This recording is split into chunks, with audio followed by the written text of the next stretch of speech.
English మాట్లాడడానికి భయపడుతున్నారా? అయితే మీకోసమే ఈ స్పోకెన్ ఇంగ్లీష్ క్లాసెస్. వెంటనే కాల్ చేసి జాయిన్ అవ్వండి. నమస్తే రమగారు. నమస్తే జయ. రమగారు, అశ్విని దేవతల కథలు చాలా బాగుంటాయని విన్నానండి. ఎన్ని చెప్పుకోవచ్చండి? ఎక్కువేం రావు, 2-3 కథలు వస్తాయి. అంతేనా? ఇన్ని ఎక్స్పెక్ట్ అన్ని ఎక్స్పెక్ట్ సరే. ఉంటాయి కథలు. అవేంటంటే రకరకాల పురాణాల్లో అశ్విని దేవతలు వాళ్ళ కాళ్ళు బాగు చేశారు, వీళ్ళ కీళ్ళు బాగు చేశారు, వాళ్ళని బతికించారు, 4 వాక్యాలు 3 వాక్యాల్లో చెప్తారు. బేసిక్ అశ్విని దేవతలు ఎవరు, వాళ్ళు ప్రపంచానికి చేసే మేలు ఏమిటి, అది తెలుసుకుందాం. 2 కథలు అనుకో. అశ్విని దేవతల గురించి ఓ కథ ఇప్పుడు చెప్తాం. మనం బేసిక్ కథ ఇదివరకు విన్నాం. సూర్యుడు తన భార్య అయిన సౌమ్యాదేవితోటి ఆవిడ గుర్రం రూపంలో తిరుగుతుంటే ఆయన కూడా గుర్రం రూపంలో ఆవిడ దగ్గరికి వెళ్ళి ఆమెను ఓదార్చి ఆమెతో కొంతకాలం గుర్రంగానే విహరించినప్పుడు కలిగిన సంతానం అశ్విని దేవతలు. అందుకని వాళ్ళు గుర్రపు ముఖాలతోటి జన్మించారని చెప్తారు. కవల పిల్లలు, ట్విన్స్. దేవ వైద్యులు, వైద్యం వాళ్ళ తాలూకు ప్రత్యేకత. అయితే మంచి భోగలాలసత్వం, గొప్ప సరదా అయిన వాళ్ళు చాలా యాక్టివ్, చిలిపి వాళ్ళు. ఒకసారి ఏమైందట, తమాషా పేర్లు కూడా, నాసత్యుడు దస్రుడు. నాసత్యుడు ఒకడు, దస్రుడు రెండోవాడు. వీళ్ళిద్దరూ కలిసే ఉండేవాళ్ళు. ఇంద్రుడితోటి ఏదో చిన్న గిల్లి గజ్జా పెట్టుకున్నారు. దాంతో ఆయన ఏం చేశాడు, హవిర్భాగాలు లేకుండా చేసేసాడు వీళ్ళకి. మామూలుగా దేవతలు మనకు తెలిసిందే, మన మనుషులో దేవతల పైన ఆకాశంలో స్వర్గంలో ఎక్కడో ఉంటారని చెప్తాం. వాళ్ళకి ఆహారం ఏమిటి, వాళ్ళకి జరామరణాలు ఉండవు. మనకి మళ్ళీ వృద్ధాప్యం ఉండదు, మరణం లేదు, తర్వాత సంతానం కలగదు, అలాగే ఉంటారు. వాళ్ళకి బలాన్ని ఇచ్చేది, వాళ్ళు మనకి వరాలు ఇచ్చేలాగా చేసేది ఏమిటంటే భూలోకాల్లో మనం చేసేటువంటి యజ్ఞయాగాతులు. యజ్ఞంలో ఒక ఆజ్యం నెయ్యి ఉంచుతారు. ఆజ్యం ఉంచి ఫలానా ఇంద్రాయ ఇదన్ నమమ, విష్ణవే ఇదన్ నమమ, అగ్నయే ఇదన్ నమమ అని ఇట్లా హవిర్భాగాలు హవిస్సుని ఇస్తారు. ఈ అగ్నిలో వేసేటువంటి ఆజ్యము వాటి వల్ల పుట్టేటువంటి శక్తిని భాగాలు చేసి దేవతలకి పంచబడుతుంది. ఆ హవిర్భాగాల వల్లే వాళ్ళకి శక్తి వస్తుంది, వాళ్ళ బలం అది. దేవతలందరికీ హవిర్భాగాలు ఉంటాయి. ఆ హవిస్సులో భాగం అన్నమాట. అయితే ఈ సూర్యుని కుమారులైన ఈ అశ్విని దేవతలకి ఇంద్రుడు ఏం చేశాడట, మీరు ఇట్లా కొంటెతనం వేషాలు వేశారు కాబట్టి, ఇట్లా నాతో అమర్యాదగా ప్రవర్తించారు కాబట్టి మీకు హవిర్భాగం లేదు. చాలా కష్టంలో ఉండేవాళ్ళు వాళ్ళు. అయ్యో మాకు హవిర్భాగం లభించట్లేదు. ఆ తండ్రికి లభిస్తుంది, అన్నయ్యలకి లభిస్తుంది, వీళ్ళకి లభించదు. ఇంతకీ వీళ్ళ అన్నయ్యలు ఎవరెవరు? సూర్యుని యొక్క కుమారులు యమధర్మరాజు, శనేశ్వరుడు. వీళ్ళిద్దరూ అశ్విని దేవతలకి అన్నయ్యలు. వాళ్ళు ప్రపంచ నిర్మాణంలో వాళ్ళ భాగస్వామ్యం వాళ్ళు తీసుకున్నారు. వీళ్ళకి ఉంది, వీళ్ళు అన్ని చోట్ల వైద్యం చేస్తారు, కానీ హవిర్భాగం లేదు. హవిర్భాగం సంపాదించుకోవాలని ఒక కోరిక ఉంది వాళ్ళకి. తర్వాత దానికి దాంతో పాటుగా మహావిద్య అంటే బ్రహ్మ విద్య ఉపదేశం పొందాలని కోరిక. అథర్వ ఋషి అనే ఒక గొప్ప ఋషి ఉన్నారు. ఆ ఋషి గారి శిష్యుడైన దద్యుడు ఈ అశ్విని దేవతలకి గురువు. వాళ్ళు ఆయన దగ్గర పరిపరి విధాలుగా ప్రార్థించేవాళ్ళు, బ్రహ్మ విద్య ఉపదేశం చేయి మాకు, తద్వారా మాకు హవిర్భాగం వస్తుంది అంటే. ఆయన ఏమన్నాడు, వీళ్ళు కొంటెవాళ్ళు, భోగలాలసులు, సరదా అయిన వాళ్ళు. బ్రహ్మ విద్య ఎవరికి ఉపదేశం? దేని మీద ఆసక్తి లేని వాళ్ళకి బ్రహ్మ మీదే ఆసక్తి ఉండాలి. వీళ్ళేమో సరదాలు ఎక్కువ, వీళ్ళకి అక్కడికి ఇక్కడికి ఎగిరెళ్ళిపోవటం, అక్కడెక్కడ తినేయటం, తాగేయటం, తిరిగేయటం, కొంట పనులు చేయటం, సరదా అయిన వాళ్ళు, భోగలాలసత ఎక్కువ. అందుకని ఆయన ఏమన్నాడు, అట్లా కాదు, మీరు ఇది హవిర్భాగాన్ని పొందేందుకు చెయ్యండి ఏదైనా ప్రయత్నం. అది వచ్చాక అప్పుడు మీకు బ్రహ్మ విద్య సంగతి చూస్తాను అని చెప్పాడు. సరే, ఈ దద్యుడైన తన గురువైన దద్యుడు చెప్పిన మాట విని ఈ అశ్విని దేవతలు ఇద్దరు ఏం చేశారు, దానికి ఏదైనా ఉపాయం చెప్పండి, మాకు హవిర్భాగం దొరకాలంటే మేము ఏం చేయాలంటే, అప్పుడు చ్యవన మహర్షి అని మహర్షి పేరు చెప్పాడు. చ్యవనుడు మహావృద్ధుడు, ఆయనకి చిన్న వయసున్న భార్య ఉంది. ఆయన గుడ్డి, కళ్ళు పోయినాయి, గుడ్డివాడు, అంధుడు. ఈ అంధుడైన చ్యవన మహర్షికి మేలు చేయండి, ఆయన వృద్ధాప్యాన్ని పోగొట్టండి, మీరు వైద్యులు కాబట్టి. ఆయన సంతృష్టి చెంది మీకు ఈ హవిర్భాగాలు వచ్చేలాగా మీకు ఏదైనా ఒక అవకాశం ఇస్తాడు. ఆయన మహాతపస్వి, బ్రహ్మ కూడా ఆయన మాట కాదనలేడు అనేసరికల్లా వీళ్ళిద్దరూ పోయి చ్యవన మహర్షి దగ్గరికి వెళ్ళారు అశ్విని దేవతలు. మన దగ్గర సుకన్య కథ ఉంది, కావాలంటే చూడొచ్చు ప్రేక్షకులు ఆసక్తి ఉన్న వాళ్ళు. సుకన్య కథ బ్రీఫ్గా చెప్తారు. సుకన్య శర్యాతి అనే ఒక రాజుగారి కూతురు. అయితే వాళ్ళు ఒకసారి ఒక అడవికి వచ్చినప్పుడు ఒక పుట్టను చూసి ఆ పిల్ల చిన్నపిల్ల 14 ఏళ్ళది పుట్టలో ఏవో మిణుగురు పురుగుల్లాగా మెరుస్తున్నాయని పుల్లబెట్టి పొడుస్తుంది. పాము. శవన మహర్షి కళ్ళు అవి కళ్ళ గుచ్చుపోయి కళ్ళు పోతాయి. అవునవును. అప్పుడు ఈ సరియాది రాజుగారు ఏం చేస్తారు, ఇక ఏం చేయలేక తన పిల్లని ఆయనకి ఇచ్చి పెళ్లి చేస్తారు. అవును. శవన మహర్షికి శవనుడికి ఇచ్చి వివాహం చేసి మా అమ్మాయి నిన్ను టేక్ కేర్ చేస్తుందని చెప్తారు. ఆ చిన్న పిల్ల ఈయనకి ముసలివాడు ఎప్పటివాడో ఆయన ఇప్పుడు ఎంతో కడు వృద్ధుడు. ఆయన ఇచ్చి పెళ్లి చేసేస్తే ఇక అమ్మాయి ఆయన భర్తని టేక్ కేర్ చేసుకుంటూ ఉంటుంది. అయితే ఈ సుకన్యని పట్టుకుంటారు ఈ అశ్విని దేవతలు. ఒక చోట కనపడి, మరి నువ్వు ఏమిటి ఇంత సౌందర్యవతివి, నువ్వు యవనంలో ఉన్నావు, ఇట్లా వృద్ధుడితోటి వివాహం ఏమిటి నీకు, నువ్వు మాతో ఉండమంటే ఆవిడ ఒప్పుకోద్దు. పతిభక్తితోటి నేను పతివ్రతని రాజపుత్రికని, నేను ఇట్లా దుర్వ్యవసాయాన్ని నేను చెయ్యను అని చెప్తే ఆ పాతివ్రత్యానికి సంతోషించినట్టు సంతోషించి వీళ్ళు శవన మహర్షి దగ్గరికి వెళ్ళి ఆయనని తమతో పాటు తీసుకెళ్ళి ఆయనకు ఒక మంచి రసాయనం, ఏమంటారు దాన్ని, వృద్ధాప్యం పోయేటువంటి రసాయనాన్ని ఇచ్చి ఆయన్ని తమలాంటి సౌందర్యవంతునిగా నవయువకుడిగా తయారు చేశారు. అబ్బా. తన భార్య ఆయనేమో పెళ్లి చేసుకుంది, ఆ పిల్ల చిట్టి పిల్ల కదా, ఆ చిన్న పిల్లని సంతోషపెట్టడానికి తగిన అవకాశం కల్పించినందుకు ఆయన ఏం ప్రయత్నం చేయాలి, వీళ్ళే చేశారు అశ్విని దేవతలు. ఆయన అశ్విని దేవతలకి మీకు ఏం కావాలో చెప్పండి, అది నేను చేసి పెడతానన్నాడు. నాకు హవిర్భాగాన్ని ఇప్పించండి మాకని వీళ్ళు అడిగారు.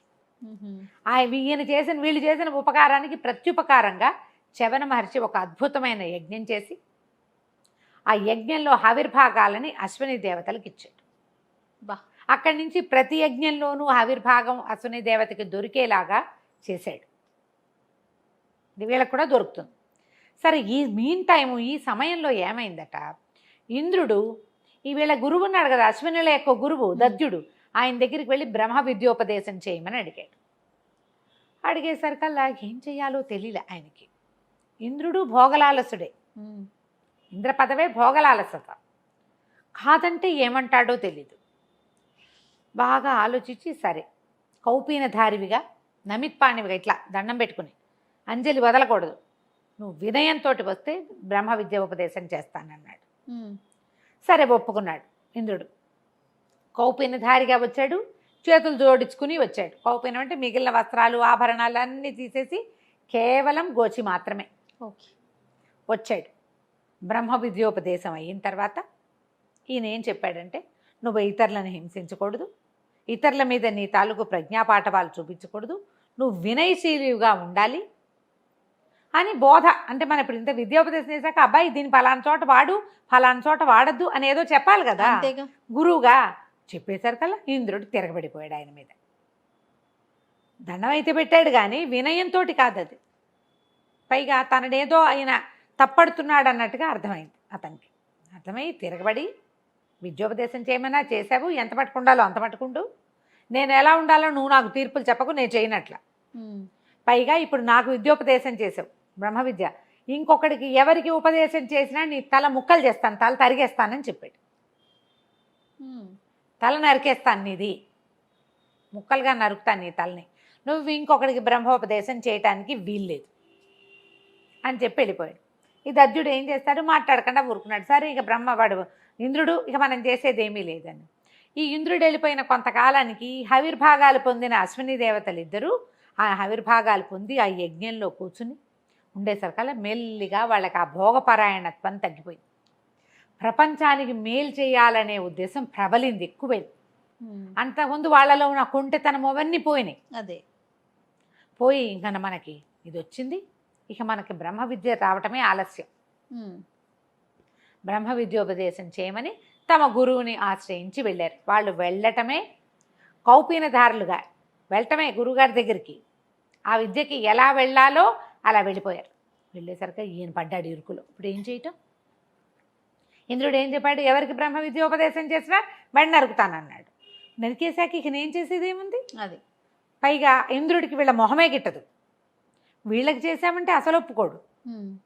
దాంతో అతనికి ఏం చేయాలో తెలియక దత్తుడు, నాయన మీరు పద్ధతిగా ఉన్నారు, భోగపరాయణత్వం తగ్గిపోయింది, పైగా మీకు హవిర్భాగాలు కూడా దక్కుతున్నాయి, మీరు మంచి వినీత వేషధారులుగా ఉన్నారు, అన్నీ బాగున్నాయి, కానీ నేను కనుక ఇలా ఏమైనా చేశానా వాడు ఇంద్రుడు వచ్చేస్తాడు, ప్రతిజ్ఞాభంగం అవుతుంది, ఎవరికీ చెప్పను అని చెప్పా. ప్రతిజ్ఞాభంగమైనా పర్వాలా, కానీ ఇక నేను బతికుండనే ఆ తర్వాత అనేసరికల్లా వీళ్ళలో ఈ దశరుడు భలే చురుకు. ఏమన్నాడంటే, మనం ఒక పని చేయొచ్చు, మనకు వచ్చిందే వైద్య విద్య, మనం వైద్యం కోసమే పుట్టాం, ఓ పని చేద్దాం. ముందు గురువుగారి మెడ నరికి ఒక గుర్రం తల పెడదాం, గురువుగారి తల తీసుకెళ్ళి గుర్రానికి పెట్టేద్దాం. మన బ్రహ్మ విద్యోపదేశం గురువు అశ్వముఖంతో నేర్చుకుందాం. మనం అశ్వముఖంతో మనకు చెప్తాడు. ఇంద్రుడు వచ్చి మెడ నరికేస్తాడు, అశ్వముఖం పోతుంది, గురువుగారి తల మన దగ్గర ఉంది, గుర్రానికి పెట్టాం, అది తీసుకొచ్చి ఇక్కడ అంటిద్దాం. బాగుందిగా. సరే ఒప్పుకున్నారు. ఒప్పుకున్నాక చక్కగా చిన్న ఆపరేషన్ చేసి గురువుగారి మెడ ఉత్తరిచ్చేసి తీసుకుపోయి ఈ దద్యుడి మెడని ఒక గుర్రానికి పెట్టి గుర్రం మెడ తీసుకొచ్చి ఈయనకి పెట్టారు. పెట్టేసరికల్లా ఏమైంది, ఈయన ఉపదేశం మొదలుపెట్టాడు. ఎప్పుడైతే ఇంద్రుడికి ఇలా గుర్రపు సకిలింత వినపడిందో, ఏం జరుగుతోందని చూసి, ఓహో నేను వద్దన్నానని తన ముఖంతో కాకుండా గుర్రం ముఖంతో బ్రహ్మ విద్యోపదేశం చేసినాడు. 2 గుర్రం మొహాలున్న వీళ్ళిద్దరికీను ఆ తల ఉత్తరించకపోతే నా శక్తి అవునా అని ఆయన వచ్చేసాడు పరిగెత్తుకుంటూ. వీళ్ళకి విద్యోపదేశం పూర్తయింది. ఇంద్రుడు వచ్చి మెడ నరికేశాడు. అతికించిన మెడేగా. గురువుగారు పడిపోవటం ఏమిటి, వీళ్ళు పరిగెత్తుకుంటూ వెళ్ళి ఆ గుర్రాన్ని చంపేసి ఆ తల తెచ్చి ఈయనకు పెట్టి గుర్రం తల తీసుకెళ్ళి దానికి పెట్టేశారు. గుర్రానికి గుర్రం బతికింది, గురువుకి గురువు బతికాడు. ఎప్పుడైతే ఇంత తతంగం జరిగిందో బ్రహ్మదేవుడికి తెలిసిపోయింది కథ అంతా. తెలిసి ఇంద్రుడిని కేకలేశాడు, ఇది తప్పు, అశ్వనులకు బ్రహ్మ విద్య ఉపదేశిస్తానని దద్యుడు చెప్పాడు. అతను చెప్పిన మాట అంటే మరి నాకు చెప్పిన ఇది నాతో ప్రతిజ్ఞ, నాకు చేసిన ప్రతిజ్ఞ మానేశాడు కదా, అశ్వనుల ప్రతిజ్ఞ ఎట్లా నిలబెట్టుకుంటాడు దద్యుడు అని అడిగాడు ఇంద్రుడు. అశ్వనుల కోసం ఈయన ఒక ప్రతిజ్ఞ చేశాడు. అశ్వనులు ఎట్లా ఉన్నారు, వినీత వేషధారులుగా వినయశీలుగా ఉన్నారు. నువ్వు గురువు దగ్గరికి పంగనామాలు పెట్టడానికి చూసావు. నువ్వు అతని దగ్గర బ్రహ్మ విద్య నేర్చుకుని గురువు ఆజ్ఞ నిర్వర్తించాలి. నువ్వు ఎప్పుడైతే ఆజ్ఞ నిర్వర్తించకుండా నువ్వు వినయశీలిగా ఉండు అని అన్న మాటని నువ్వు ఎప్పుడైతే నిరాకరించావో ఆయన గురుత్వం పోయింది, నీ శిష్యత్వం పోయింది. నీకోసం చేసిన ప్రతిజ్ఞ నిలబెట్టుకోకపోయినా పర్వాలా, కానీ వినయశీలుగా మీరు ఈ పని చేయండి ఆ తర్వాత నేను చేస్తానంటే వాళ్ళు ఆ పని చేయడానికి పోయారు. పాపం అక్కడికి వెళ్ళారు, శవనుడిని మెప్పించారు, ఆవిర్భాగాలు తీసుకున్నారు. బ్రహ్మ విద్యకి వ్యక్తులు ఎలా ఉండాలో అలా ఉన్నారు. కాబట్టి వాళ్ళ కోసం చేసిన ప్రతిజ్ఞ నిలబెట్టుకోవటమే దద్యుడు కరెక్టు. మరొక్కసారి నువ్వు ఈ ప్రయత్నం చేయటానికి వీల్లేదు. ఇంకా అశ్వనుల ఆవిర్భాగం జోలికి నువ్వు రావద్దు అని చాలా గట్టిగా కేకలేసి వాళ్ళని లైన్లో పెట్టాడు. ఇంద్రుడిని లైన్లో పెట్టేశాడు బ్రహ్మదేవుడు. ఈ అశ్వని దేవతలు ఆ తర్వాత ఎన్నో విచిత్రమైన పనులు చేశారు. ఎన్ని రకాల పురాణాల్లోనో వాళ్ళు వచ్చి కాళ్ళు లేని వాళ్ళకి కాళ్ళు పెట్టినట్టు, మెడ లేని వాళ్ళకి మెడ పెట్టినట్టు, లోపలున్న గర్భస్థ శిశువుని ఏమాత్రం ఇది లేకుండా బయటికి తీసినట్టు, అలాంటివి ఎన్నో సంఘటనలు చెప్తారు. ఏ పురాణమైనా చెప్పేటప్పుడు ఈ అశ్విని దేవతల సంగతి మధ్యలో కనపడుతుంది. అశ్విని దేవతలు వచ్చి ఈ పని చేశారు. ఈ అశ్విని దేవతల సంతానమే మనకి మహాభారతంలో చూసేటువంటి నకులుడు సహదేవుడు. వీళ్ళిద్దరూ మహా అందగాళ్ళట. అశ్విని దేవతలు చాలా కర్రముఖాలు కానీ మహాద్భుతమైన సౌందర్యం కలిగిన వాళ్ళు. ఇలాంటి కథ చెప్పబడుతుంది అశ్విని దేవతల గురించి. కథ కంచికి మనం ఇంటికి. నమస్తే. నమస్తే.